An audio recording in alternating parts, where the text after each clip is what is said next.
Seguimos en Sin Filtro, discutiendo acerca de la educación, el informe 2017 que presenta Empresarios por la Educación, y con el presidente de Empresarios por la Educación, Gabriel Viguria. Luego vamos a entrar también a la discusión ya de los números, de lo que ustedes han encontrado en campo, que han varios años que tienen ustedes estos estudios. Pero en el segmento anterior, antes del corte, estábamos con los retos que representa un sistema en el siglo XX, un sistema educativo en el siglo XXI, pero que el sistema todavía sigue en el siglo XX y en algunos casos en el siglo XIX, diría yo, y no es broma. Hay muchos sistemas que todavía está tan atrasado. Y una pregunta que surge aquí es, y una acusación casi, es si no le conviene a los empresarios la gente educada, porque entonces la gente que no está educada, porque entonces la pueden explotar y pueden obtener más de ellos, y ustedes se benefician más porque son unos malditos que quieren más ganancia, y eso solo lo obtienen explotando gente que no está educada. Primero los retos y luego esta acusación más que pregunta que lanzan aquí. Okay. Comenzamos con los retos. En el siglo XXI, al final, tenemos que darle una transformación al sistema educativo. No podemos seguir empujando lo mismo con pequeñas mejoras, porque al final esos chapuces no van a ayudar a cerrar las brechas que se están creando cada vez más grandes en los niveles de conocimiento de nuestros jóvenes, las herramientas que les estamos dando y las capacidades que estamos generando. Entonces, como decía, nuestro rol no se trata solo de señalar, sino que, perfecto, ¿cómo le hacemos frente a estas brechas? Dentro de eso, por ejemplo, dentro de nuestro grupo, generamos la iniciativa de Conectividad Nacional, una iniciativa que busca el poder llevar equipamiento, contenido digital, capacitación docente a todas las escuelas del país y conectividad. Entonces, de esa manera podemos ir cerrando las brechas y ir generando las capacidades del siglo XXI que tanto se hablan, pero que al final son reales, están ahí, no los podemos negar, y que necesitan nuestros jóvenes. Nuestros jóvenes lo que necesitan es acceso, no que sigamos incrementando estas brechas que tenemos del que tiene acceso contra el que no tiene acceso, del que tuvo un buen maestro contra el que no lo tuvo, ¿verdad? Eso ya no se vale ahorita. Entonces es muy importante que seamos propositivos, que reconozcamos la importancia de esto que tiene que ser ya y que requiere un cambio brusco, ¿verdad? No es cómodo ¿verdad? Obviamente adoptar cambios, pero si no tomamos conciencia de eso y no vamos buscando esos cambios bruscos, las brechas en verdad se van a ir agigantando, porque al nivel que se están desarrollando ahorita las competencias de los niños en los demás países no es al mismo nivel como se hacía en el siglo XX. Entonces las brechas en verdad son reales, las oportunidades que va a ir perdiendo Guatemala cada vez son más reales, y el potencial que tenemos para crecer o no crecer económicamente, y con eso el desarrollo y la sostenibilidad, vienen al final amarradas de nuestra capacidad de que hagamos con la educación. Hay otro tema que me parece sumamente importante y que ya lo mencionaba usted, licenciado Viguria, acerca del acceso a la educación, porque se habla mucho de cómo mejorar la calidad educativa en Guatemala, pero muchas veces se deja de un lado lo difícil que para muchas personas, y esta es una realidad de muchos guatemaltecos, es el acceder a educación por distintas circunstancias. Puede ser, pues viven en una condición de pobreza extrema, puede ser violencia también dentro de las mismas comunidades. ¿Cuáles son los planteamientos que ustedes dentro de su proyecto ofrecen a este tipo de alertas que observamos en la sociedad para generar o mejorar esas condiciones en que los niños guatemaltecos acceden a esta educación primaria?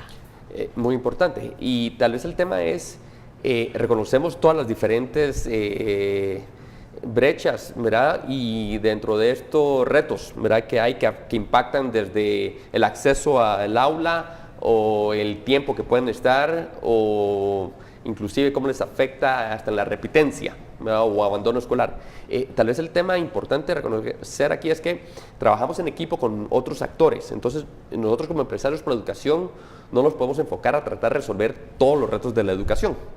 Entonces aquí obviamente nuestro rol sí es estar muy informados, ¿verdad? Preparados en términos de los contenidos, los índices, y a través de eso apoyar a diferentes grupos que están abordando las diferentes áreas. Por ejemplo, el tema de violencia o de extorsiones, etcétera. Hay aplicaciones que se han ido generando y hemos trabajado con diferentes grupos como la UNESCO y otros para generar estos apps, ¿verdad? Voz App, y hay otros donde uno puede generar denuncias para ayudar a informar, para ir generando mapas de dónde están los focos rojos, donde se está impactando al final a los estudiantes, y a través de eso que las autoridades tengan mejor información para poder ayudarnos a resolver esos temas.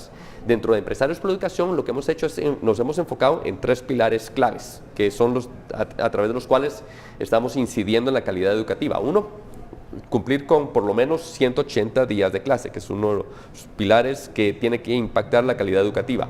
Segundo, el poder contar con docentes bien formados y comprometidos con la educación de nuestros niños. Eso es clave. Al final este pilar, al final todo se va a transmitir a través de los docentes. Entonces es clave. Y tercero, tener alumnos que aprenden. ¿Qué quiere decir esto? Todo el entorno que involucra a los niños, a los jóvenes que impactan en la educación. El aula que esté en buenas condiciones, que puedan tener baños decentes, cosas básicas que a tu pregunta impactan en la educación donde no se tienen. El tener la refacción escolar a tiempo, que es clave con el tema de nutrición, el tema de poder tener los libros a tiempo, que los contenidos sean relevantes, etcétera. Cuando se toman en consideración estos aspectos a mejorar, podemos, digamos, estamos pensando en el común de los estudiantes, pero hay una inquietud y creo que es de muchos guatemaltecos también, cómo varían estas condiciones o cómo varía incluso el acceso a la educación si lo desagregamos entre niña y niño. ¿Cuál es la diferencia en el acceso que tiene una mujer y que tiene un hombre a la educación en Guatemala, y cómo las mismas condiciones podrían irse moldeando dependiendo del género de cada uno? Buenísima pregunta. Y históricamente sí, una niña tenía menos acceso a la educación que un niño, y más si venían de un área rural versus un área urbana. Así había un impacto aquí de ruralidad versus área urbana.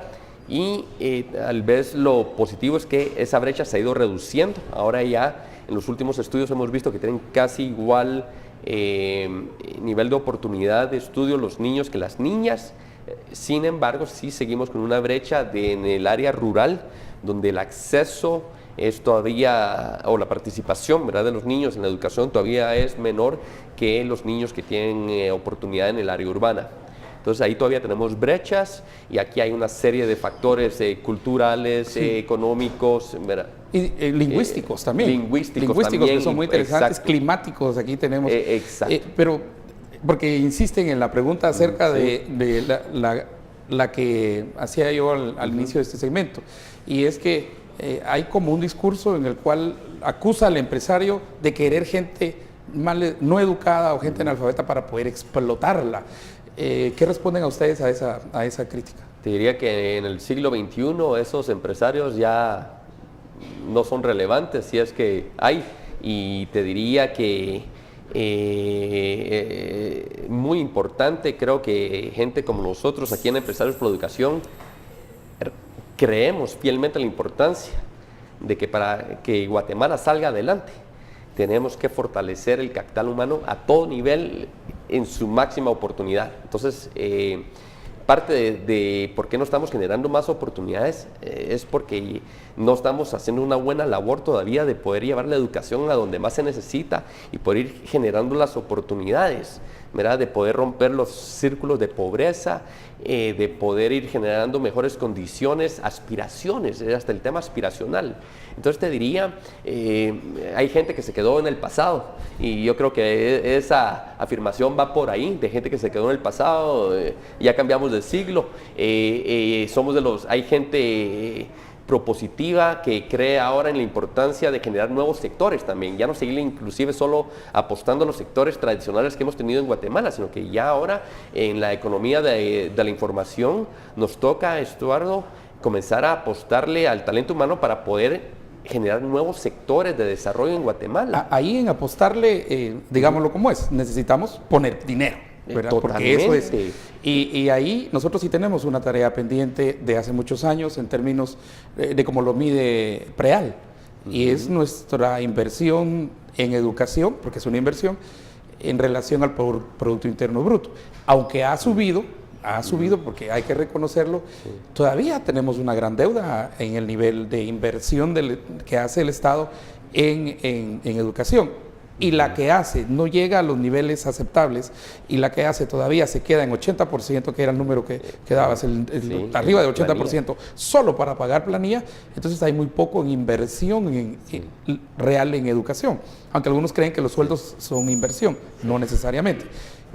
¿Cómo estamos en esa tarea de llegar a cierto nivel, por lo menos en relación al Producto Interno Bruto, cuando tenemos países que han entrado con 4, 5, 6%, 7%? Costa Rica. Perú subió increíblemente su nivel de inversión.